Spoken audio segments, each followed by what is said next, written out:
Hi friends, இன்னைக்கு சூப்பரான kitchen tips தான் பார்க்க போகிறோம். எதை பற்றிய டிப்ஸ்னா, நம்ம இஞ்சி பூண்டுலாம் அரைப்போங்க. அரைச்சி நம்ம ஸ்டோர் பண்ணி வச்சோம்னா, நம்ம இஞ்சி வந்து கொஞ்சம் கம்மியாக போடணுங்க.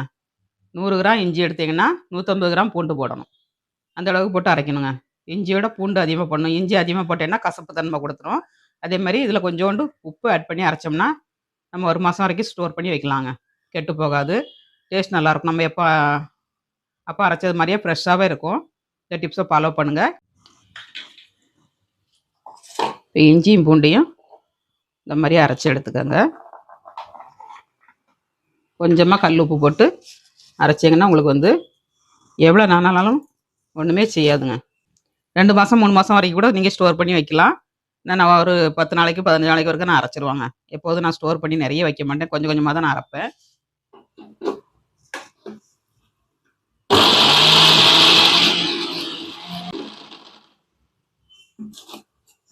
இஞ்சியாக இருந்தனாக்கா உங்களுக்கு அதில் வந்து தண்ணி விட்டு வருங்க.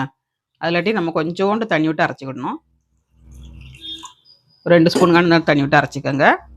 பிஞ்சின்னைக்கு அதில் தண்ணி நிறைய வருங்க. விளைஞ்சதில் வந்து தண்ணி விட்டு வராது.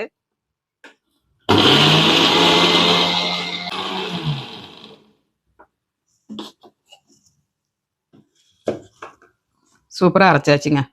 இந்த டிப்ஸை ஃபாலோ பண்ணுங்கள். சூப்பராக கிடைக்கும் உங்களுக்கு இஞ்சி பூண்டு பேஸ்ட்டு.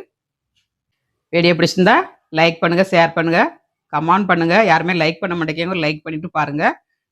நாளைக்கு இன்னொரு டிப்ஸோடு பார்க்கலாம். பாய்.